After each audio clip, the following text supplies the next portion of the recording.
Patrice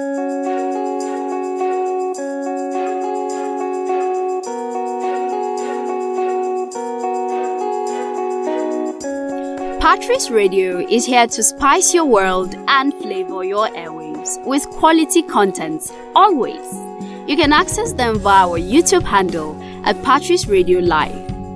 Do well to subscribe, like, and comment. Enjoy!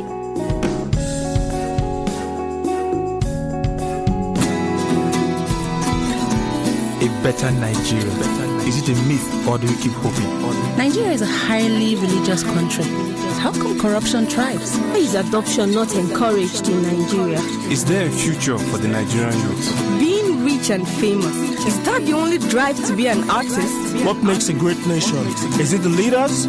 What about the people? This is Answers with Dr. Reju.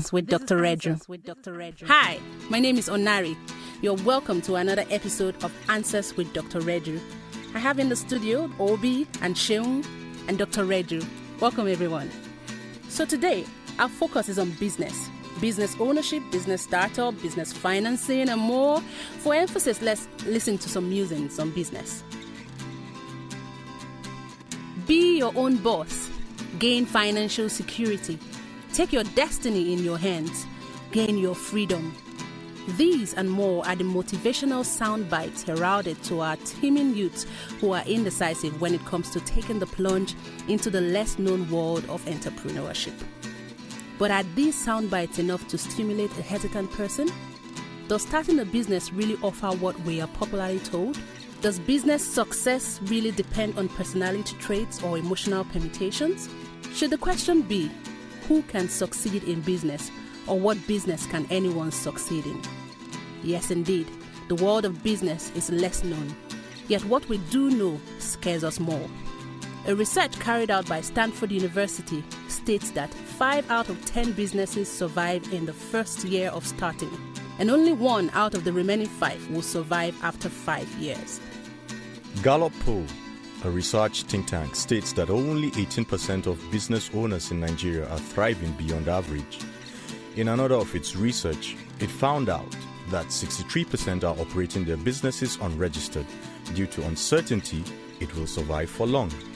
Yet, Gallup statistics also states that there is a 40% chance for getting any paid job in Nigeria, and that there is only a 10% chance of keeping that job beyond 5 years. Today's youth is in a dilemma. Whether you choose a paid job or the path of business ownership, the statistics are grim, and your chances for advancement are very slim. Answers with Dr. Reju will go on a journey into the world of business to see at a glance the necessary fundamentals required for business initiation and sustainability. We will delve into questions like, what really is entrepreneurship? What are the core pillars of business culture? Why choose to go into business?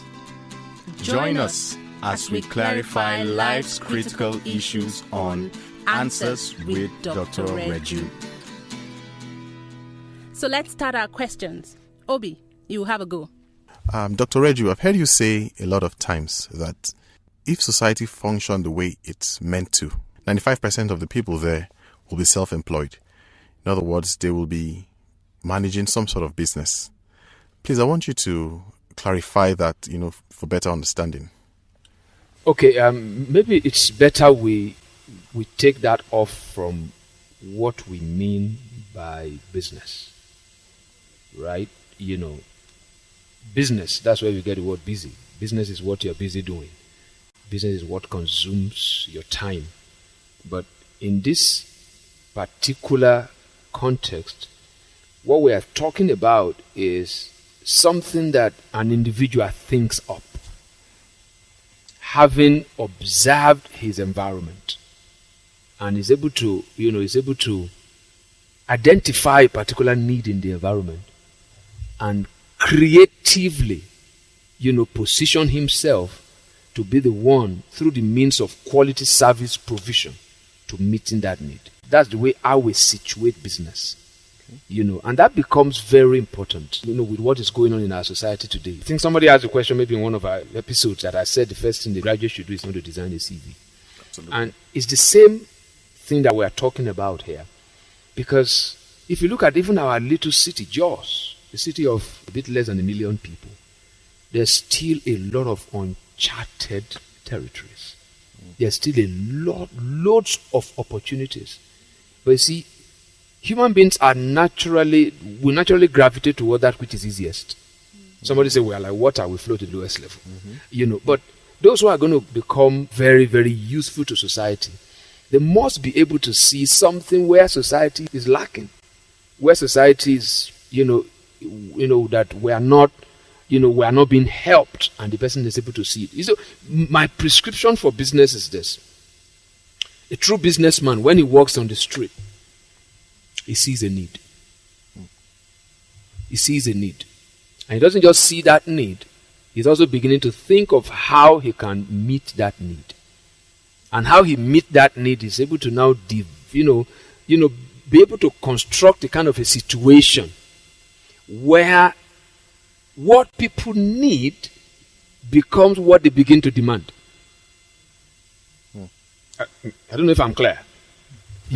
That because most time people don't know what they need until they see it. Oh, so he's able to identify the need, and then through that need, a businessman converts people's need to what they begin to demand. Pardon me, but from the response you have given, I'm still thinking we need to back up a little bit. Okay. Why do we need to go into business? Because business is the way by which the needs of society are being met.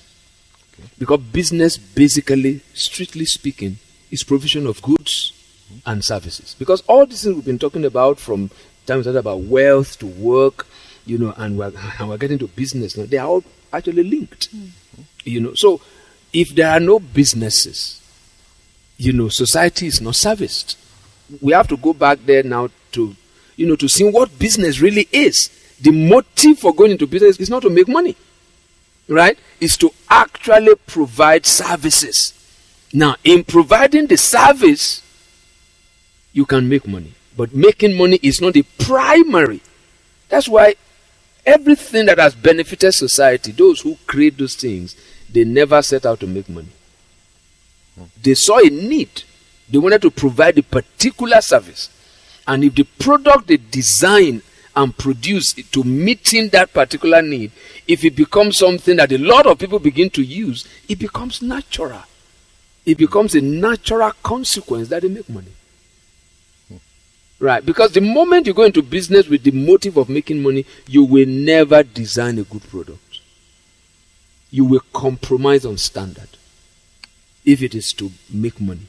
So maybe I can finish up that particular process. See a need. Right? Create a demand. After you've created a demand, you want to hone your skill. So that what you have provided or what you have produced continue to add, it begins to pick up like an increasing standard. It gets better in terms of quality, is the word I'm looking for. It gets better in terms of quality.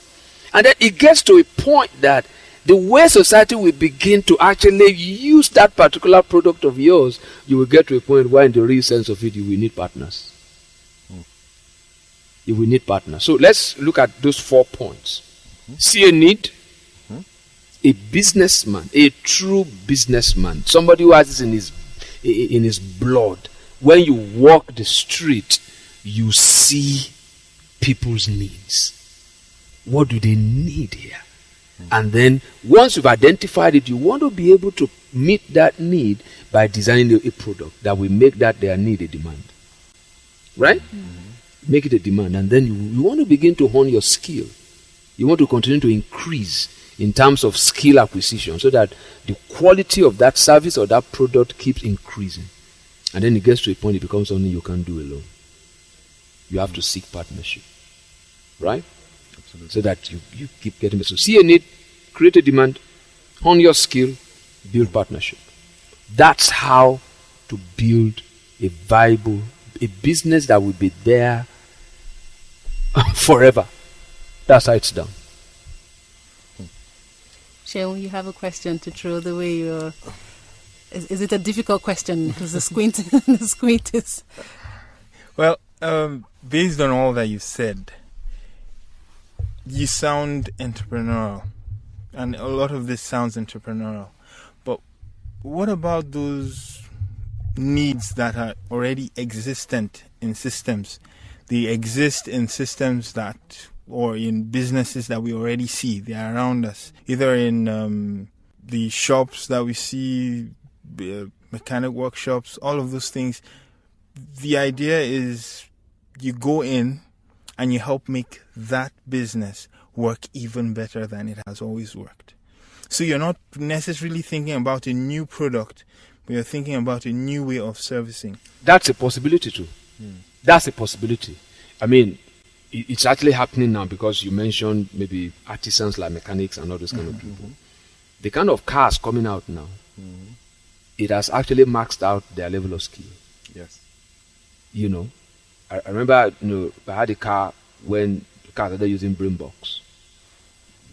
My mechanic couldn't handle it. And even now abroad, they use electric cars. The mechanic, the first thing he wants to do is to put a screwdriver somewhere. There's nowhere to put a screwdriver in that one. So business also includes existing, provision of goods and services. You can go in there and do an upgrade. It might be the person that's already doing it, because what I tell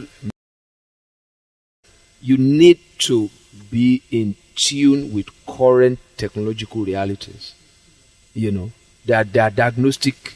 I mean, the cars that comes out now, maybe you use a diagnostic machine, to do your diagnosis and things like that, and but a lot of these mechanics need that kind of training. So another business might be, why don't I study those diagnostic materials, right, and begin to provide some sort of training for these mechanics? That's a business. So that might fit into what you are talking about, right? It might fit into what you are talking about. It's still about seeing a need, because that becomes a need. And then you create an awareness where the mechanics see their shortcomings. And then they begin to demand the service that you are providing. And then you want to be sure that you really know what you're talking about. You get skillful in it. So your business now might not be fixing cars, but training those who fix cars to begin to fix cars better. Now a lot of things are running through my mind. Okay. Because I want to ask myself a question. Number one. You ask me. Okay. Let me ask you a question. Number one, because I'm in business, so I know that the things you are saying are not as simple as being said. But you are saying them in a way that looks so simple. It is simple.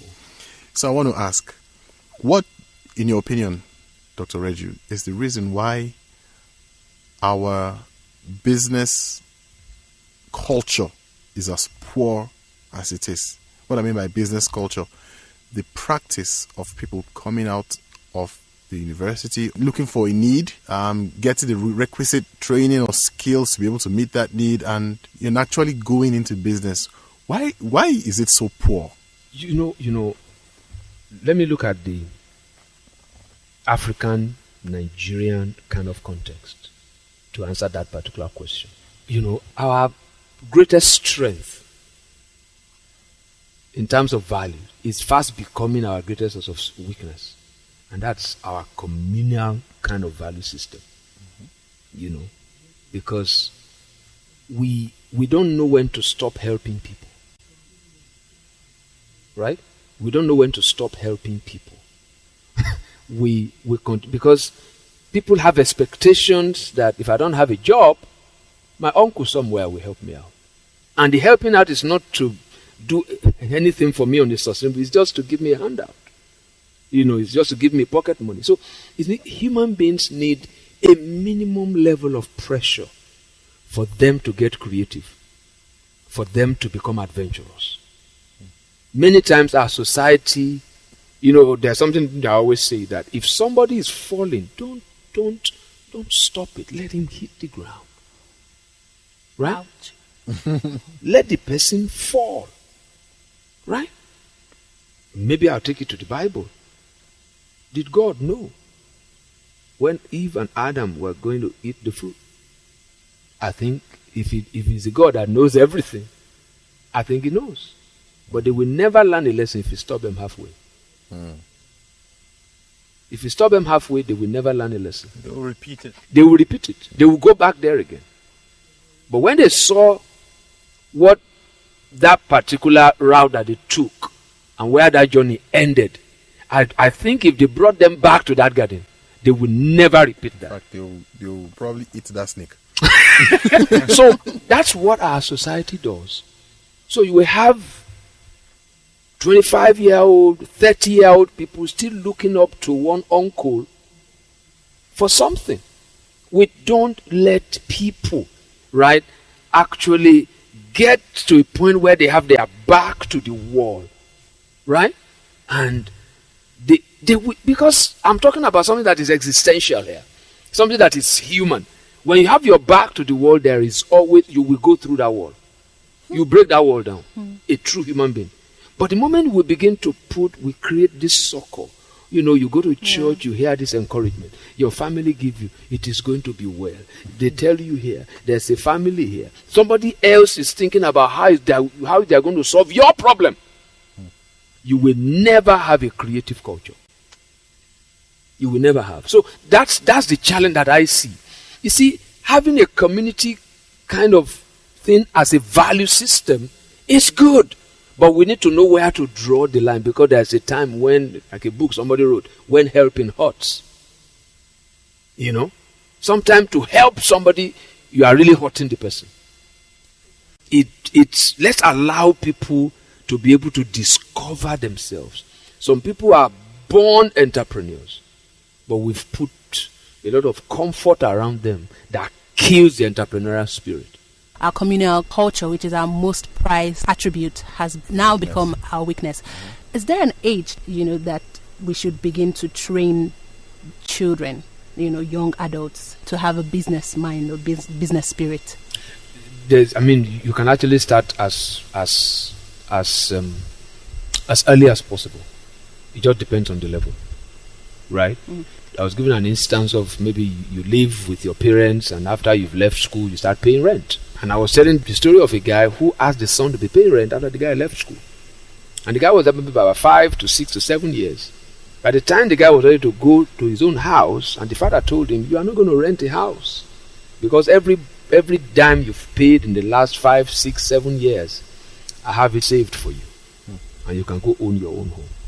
And I'll tell you another story. Anytime, for those who always hang around me, know the story of a guy that I said it was a scholarship that gave me the opportunity to go to school, in the US. And he was introduced into business at age maybe about 6 or 7 by his illiterate mom.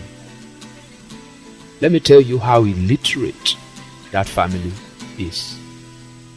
When the guy got a scholarship to go to Harvard, the father was worried, because he asked the son, is it a good school? That's how illiterate and how primitive they were. Now, how did the mom teach Dennis to start business? When they want to buy house supplies, we ask Dennis to follow him to the store, and they'll buy what American calls groceries. And they'll buy it. When they get back home, he will sell the groceries back to Dennis and ask Dennis to sell it back to the house, and taught Dennis how to put a markup. That was how Dennis started business. He taught Dennis, because there are many times they will run out, and he taught Dennis how to do the other level. That you don't wait on the level everything is finished before you go back to the store to go and replenish. Now, that's what we are doing now in our school. The students in our school manage the tuck shop. Really? Yeah, we're teaching them how to do business. So it can start that early, and it can start from when you finish school at 27, like the guy who was paying rent to the dad. So that's how. But I believe the earlier the better, so that people know. These are things that should be part of us. It should be part of us, because that's how society grows. That's how society gets so broad and becomes so creative. Because everywhere you go, there's always a need to be met. There's a prediction that was made that the next set of millionaires are going to come from Asia and not from Africa. Because they said when an African gets to the Western country, maybe to Europe or to America, he asked, what can I do? So he goes to clean the station, he does menial jobs in the hotel. But when an Asian gets there, he asks, what do they need? Today, Asians are the richest people. If you go to a place like London, they own most of the corner shops, Indians and Pakistanis and all this kind of thing. You see Nigerians and Ghanaians and everything, they clean the floor in the train stations. They do the menial jobs. So we need to learn to be very creative. You, Onari, you were telling me a story about some guys in Tunawada who started a dog washing business. It's because those guys, they looked at the environment and they see that people have a problem keeping their dogs clean. They don't have the time. That became a need. If I see those guys, I want to invest in that business. Same here. I want to invest, I want to maybe search on the web what is the most effective way to actually clean dogs. Why don't we think about home service? That kind of a thing. The guy that does car wash, I said, have you looked at better technology of washing cars? He's a very intelligent guy and he said he has, but his problem is power. And now that's where governments fail to help this creative spirit. You know, to actually resource. Because what all the government should do is not to provide jobs for anybody, create the enabling environment. You know, so for any government that can't create something as simple as power, nobody should be campaigning for it. No, I don't want to go into politics. Right? You can't come talk to me and be promising me power. That should be given. It should be given. So that guy, his brain is popping with ideas. He wants to put together good technology that can wash cars, but he can't do it. Because cars, when they wash it now in places where things work, it's a drive-through. It's a drive-through. People don't have time to wait. For me to wash my car, I need to stay there for like 45 minutes. In a place where people are business-minded, we will be counting that 45 minutes in monetary terms. There's something they call the time value of money, right? Because time that we spend in traffic, we should be able to bring it down to how much will I have made? How many dogs will I have washed? In 45 minutes, and I'm here rooted to wash my car. I will have washed many dogs. Now I'm washing my car. I can't go to my business. So this is how society should think. Because let me say this on a broad level. People talk about revolution in Nigeria. It can never happen. If I want to start a revolution in Nigeria, they will tell me I'm an Ijaw man. The next guy from the other ethnic group will not support me. But you see, economic issues are common. The way the Ijaw man feels hunger is the same way the Biro man feels it. So business principles are universal. The challenge is universal. If there's any revolution that can happen in Nigeria, it's economic. When everybody is gainfully employed, that nobody cares what the government does. And if the government doesn't behave that time, we have enough muscle to call them to order.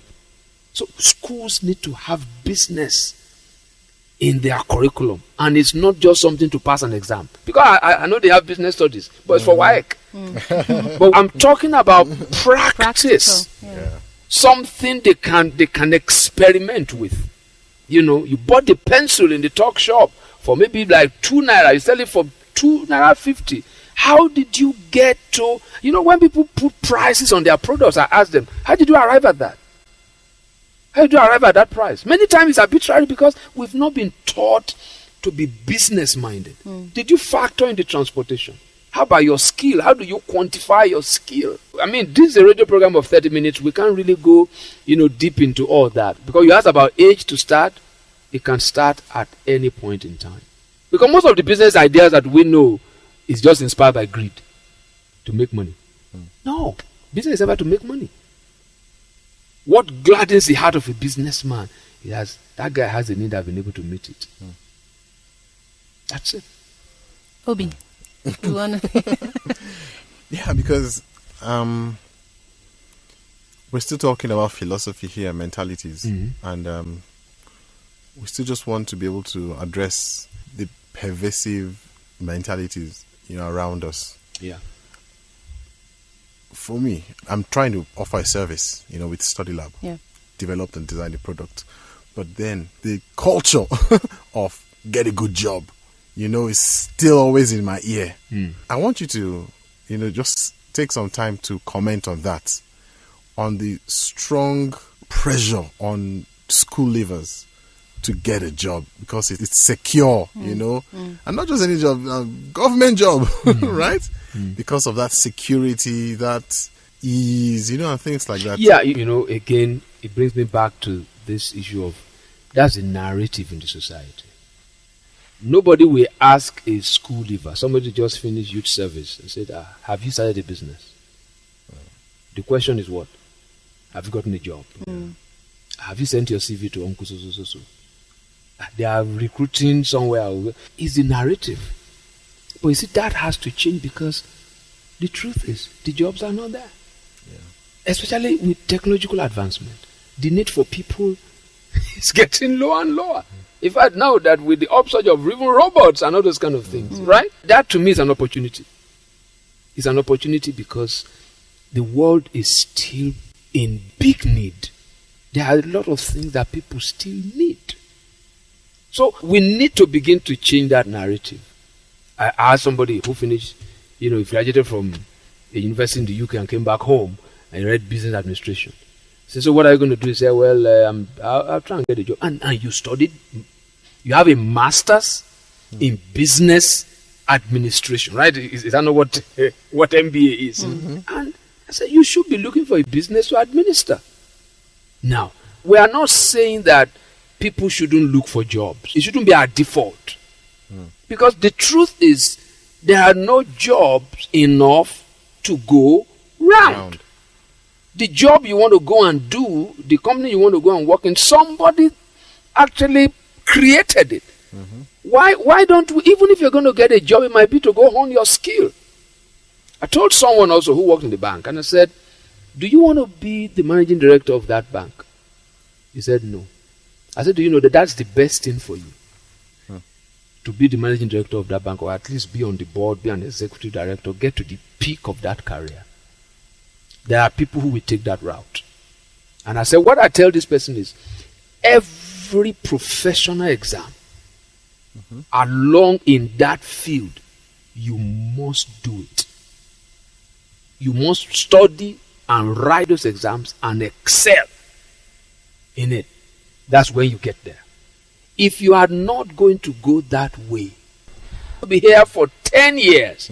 And while I'm here for 10 years, this is what I'm going to be doing after 10 years. And start that business as small as it might be. Even if it's just in an idea form. And then begin to put resources aside. Right? Remember the way we define work? Right? Any productive activity, manual, mental, that serves the need. I'm combining those two definitions now. Provide a service, gives fulfillment to the worker, you know, it's of benefit to society and gives glory to God. So if a human being is not making a difference, you don't know that you are actually changing something in the landscape of society, you never feel fulfilled. I don't care how much you earn. You never feel fulfilled. Okay, we'll continue with the philosophy of business. Join us again on Answers with Dr. Reju, where critical life issues are clarified.